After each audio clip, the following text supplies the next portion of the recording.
vote for him or not. I don't care what political party they fall under. I'm voting for the man that says life is of God and it should be valued.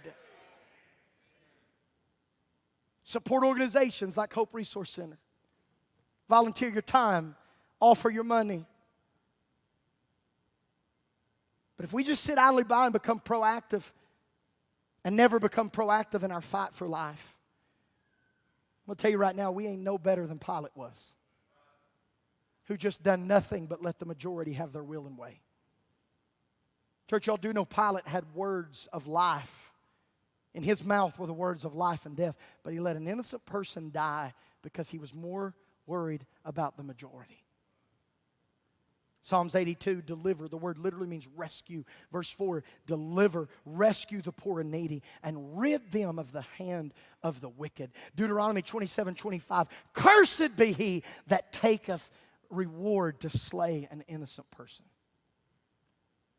God despises when blood is shed innocently. Now let's dig a little bit deeper right here and we're finished. God dislikes when babies are destroyed instructively. Now, what do I mean by this? What am I talking about? I mean that behind every abortion, I'll go a step further, behind every euthanasia, behind every senseless murder, there is a driving force. There is a demonic oppression that's allowing these things to happen. I want you to notice verse 37. This is going to be hard for some to hear, but I want to show it to you. Verse 37, he says, yea, they sacrifice their sons and daughters unto devils. Because anytime that you see the taking of an innocent life, you can rest assured there's some demonic activity that's somewhere close. It's always attached to it. Now, they're offering this to this God called Moloch. But God said, make no mistake, Moloch is what you see with your eye. But you got to dig a little bit deeper and understand that Moloch is not the primary issue. The primary issue is that there are demons driving this thing. They sacrifice them unto devils. The practice of shedding innocent blood, specifically in our case, killing innocent babies or killing infants, abortion, it's not just barbaric. It's demonic. Can I say it again? Abortion is not just barbaric. It's demonic. Devils are involved. Paul sheds light. I'm going to read this to you. 1 Corinthians chapter 10. He said, what? Verse 19. What say I then? That the idol is anything, or that which is offered in sacrifice to idols is anything. But I say that the things which the Gentiles sacrifice, they sacrifice to devils and not to God. I would not that ye should have fellowship with devils. Paul said, whatever system the world comes up with, whatever philosophy that secular humanism produces, when it obscures God and it contradicts His Word, watch this, it lures people to seek their own happiness, which is 68 to 70% of abortions performed in America. It causes people to seek and pursue their own happiness by sacrificing to the system, and it defaces the image of God. And Paul said, you know what that means? There's demons that are driving it. This isn't a political issue in America. This is a demonic issue. We're not fighting parties. We're fighting devils. We're fighting an enemy that's much stronger than a political party. And I'm going to lose all my political correctness here, which I've never had a whole lot anyway. But demons are willing to send millions of babies directly to heaven if at the same time they can make millions of murderers on earth.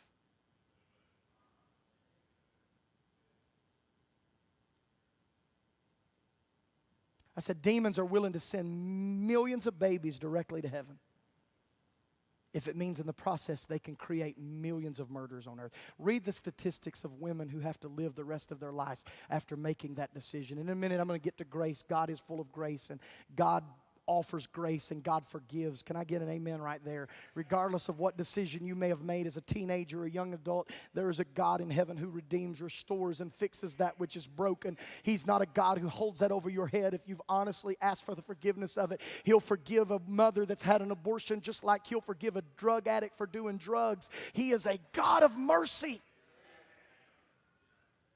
And we're not here to judge those that's made the mistake, but we are here to preach so that others don't follow the same path. Here's what breaks me, and I'm finished. This absolutely breaks me like y'all have no idea how this breaks me. When I break this down and I look at it, and it wasn't until Hannah and I had our first miscarriage that I began to really look, because I didn't know what was going on, what happened. Was it her? Was it me? Was it us? What did we not do that we could have done? What is this little life in her belly, and why did it not take, and why did that sac begin to collapse, and why did we lose that baby? And I questioned it, and I didn't understand it, and I began to read, and the more that I read, the more that the whole abortion thing began to absolutely take the wind out of my sail, because what breaks me is that over 70% of abortions that are performed are done between week 6 and week 10. 7 out of 10 of abortions happen between week 6 and week 10. Now, bear with me. Watch this. Week 1 through week 4, that's the fertilization process. Cells begin to join and divide. Implantation is beginning to happen. And to be honest with you, the first 4 weeks, you don't even know you're having a baby. You're unaware of it. By the time you get to week number 5, which is usually around the time that a female has built up enough HCG to know that she's pregnant, the embryo is already receiving oxygen from its mother. By the time you get to week 6, its spinal cord finally closes. Its blood cells begin to develop. Its little heart begins to beat, though not detectable yet. Its brain has already divided into 3 different parts. By the time you get to week 7, arms are beginning to protrude. Legs are beginning to emerge. Vocal cords are already developed. And the liver is beginning to evolve. Week 8, that's a highlight week. If you've had a child, you know this, because that's usually when the ultrasound shows you that there's a baby. On week 8, you can normally pick up the little heartbeat. On week 8, you can see legs protruding. You could see arms sticking out. Elbows are noticeable. Toes are sometimes wiggling. The baby, if you watch the ultrasound, it responds to the probing of an ultrasound tech. At week 8, it recognizes pain. It knows what it feels like to hurt. It's beginning to develop little sockets in its face, and you've seen it. God love them. They look like little tiny aliens, but they got these little dark protruding holes that are going to eventually develop these beautiful little blue or green or hazel eyes. And listen, what's amazing and what blows me away, we're sitting here arguing over when life really begins, whether it's an embryo, a fetus, or a baby, yet by the time we even know that we are even expecting a baby, many of the necessary components to life are already there. Today's science only makes that easier for us to believe, not harder. Ultrasound technology gives us a fascinating front row seat to look at the stunning window that shows a baby at 8 weeks old sucking his thumb, recoiling from the prodding of the ultrasound tech. He's responding to sound. His organs are present. His brain is working. His heart is pumping. His liver is making blood cells. Their kidneys are cleaning fluids, and they've already developed a fingerprint. By the time we go at the 8th week, what's this mean? This is what it means, and this ought to break your heart, and I'm finished. That the majority of the babies that are aborted in America already have a genetic code that is unique and unquestionably human. My point, it is a life. But preacher, it's an illegitimate life. It's an illegitimate pregnancy. There's no such thing as an illegitimate pregnancy. There's illegitimate parents, but there's no illegitimate pregnancies. God gives every child for a reason, for a cause, for a purpose. This is bigger than a political battle, church. This is a demonic battle. This is a war between darkness and light. It's spiritual in its nature. And I got to tell you, we're smelling the smoke strong here in America. I said that it was instructive. Pastor Rob's come to get a song. I'm finished, but I want you to listen to me. I said that God dislikes the killing of babies instructively. Here's what I mean. I said this is bigger than political. It's demonic. Watch this, watch this, watch this. Let me close with a thought. In the very beginning of the Old Testament, please, please, please hear my words. Most important part of the sermon right here. In the Old Testament, the first part of the Old Testament, Exodus chapter 1 to be exact. The devil knows God is up to something. He doesn't know Moses by name. He doesn't know Israel's leader by name. He doesn't know when he's happening. But the devil is not dumb. He is not an idiot. He knows what he's doing. And so in the very first part of the Old Testament, you know what the devil did? I said it's not just barbaric, it's demonic. Here's what the devil does. He infiltrates a guy by the name of Herod. Herod issues an edict. And he said, here's what I want you to do. I want you to go out across the whole country, and I want you to find every little boy that you can, and I want you to kill them. Fast forward to the New Testament. Jesus is going to be born in Bethlehem. Demons infiltrate Herod. Herod says every little boy is to be killed. And they began to sweep through that land and one by one kill those little Israeli Jewish boys, slaughtering the innocents. Because here's what the devil knows. Lean in and hear me. He knows that God is at work.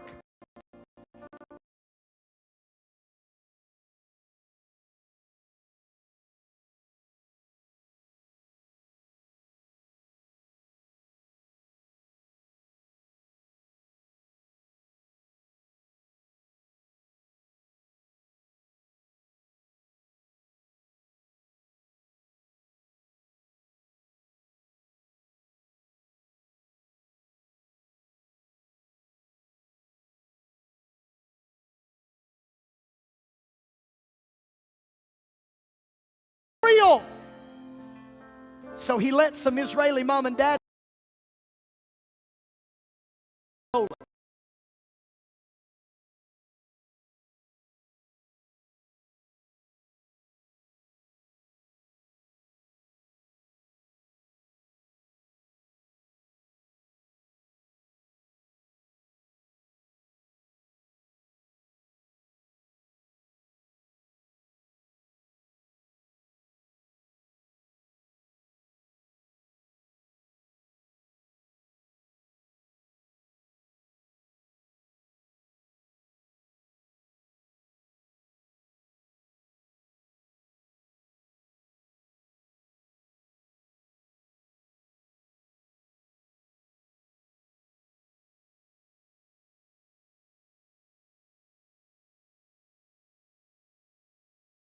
The potential, and he needs to annihilate it. He needs to cut it off.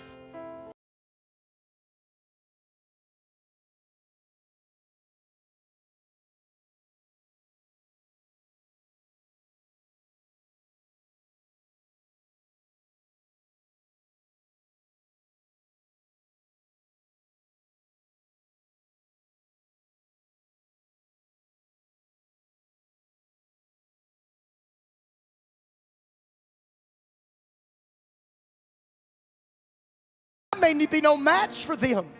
And so I've got to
had enough common sense to not tell Herod where the baby was. And they went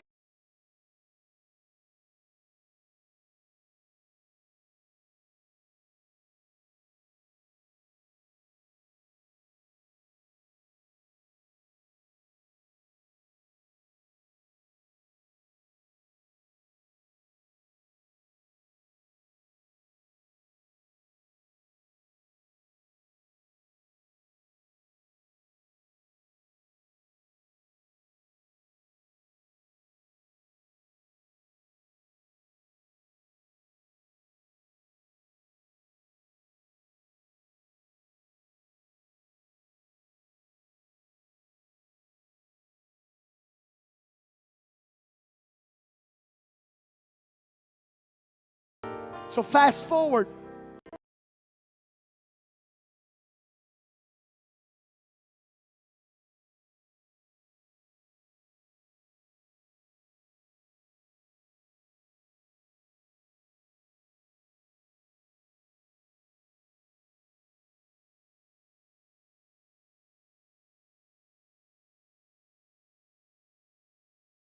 Born and become missionaries and preachers and godly men. And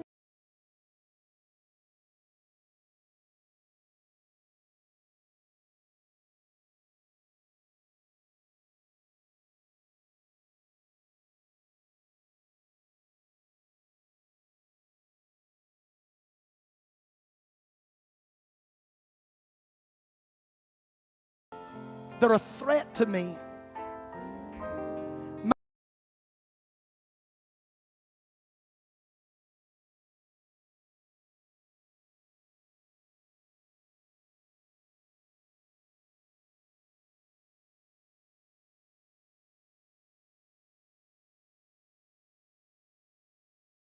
They have the church.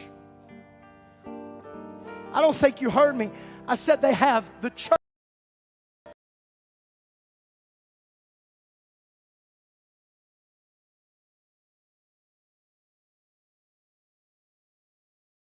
In this most demonic.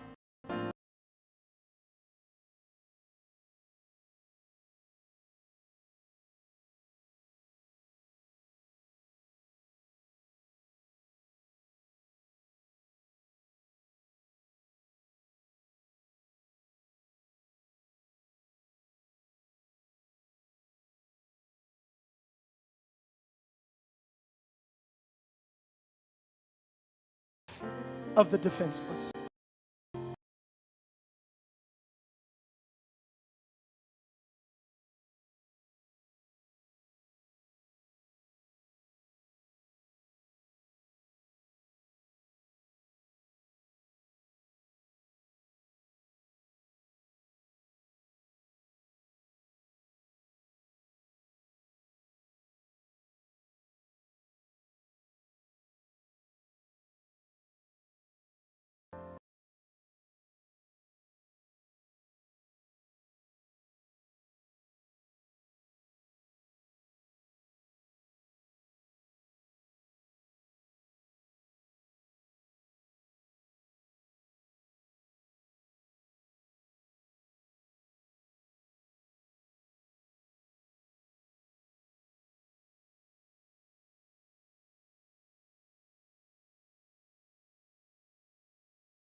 Exist.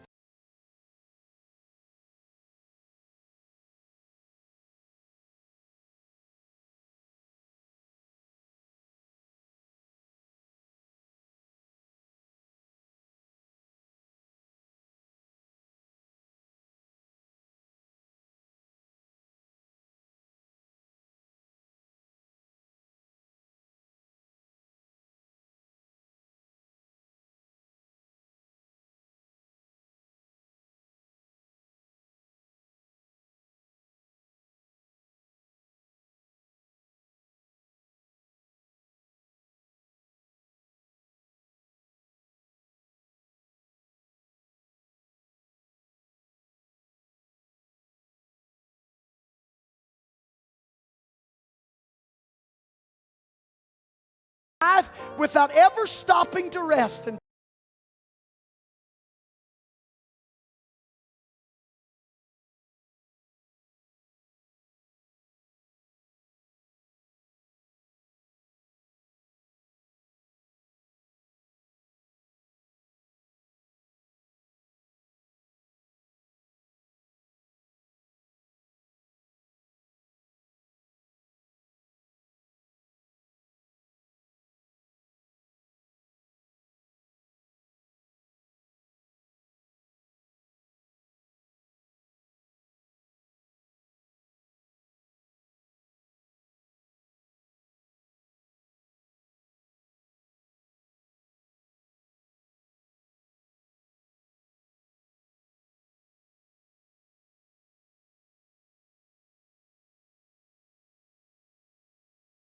thinking about a name for me. They don't know it yet, but I'm a little girl.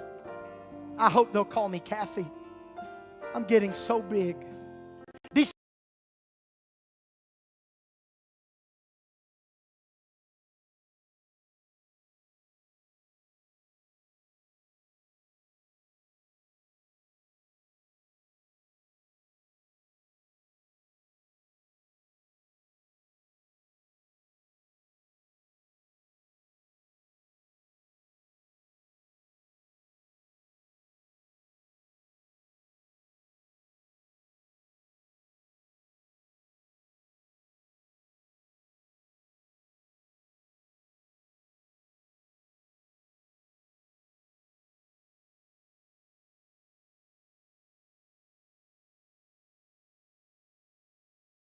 I don't understand it all, but I'm starting to kind of feel like maybe my mom and dad don't want me.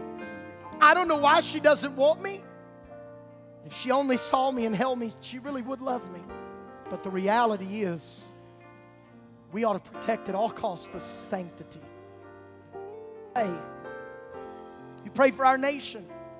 You pray for political. Have some moral fortitude. Have some compassion and join in the March for Life. Take a bottle and help a hope. Even if you don't want it, we'll find a family that does. Just don't take its life. Don't annihilate it. I'm telling you, if you read this psalm in its entirety, I didn't get there, but verse 8, verse 10, verse 43, verse 46, verse 48, you see the mercy of God. Time and time again, the people deserve to be utterly destroyed, yet God over and over and over and over. I'm so enamored by this thought right now. Having sin, God is admit of a past choice that you made, and it breaks your heart. But I'm telling you that somewhere in the celestial cities of heaven, there is a baby that is cradled in the arms of a mother or a God. And I'm telling you that God forgives you. He forgives you. He forgives you.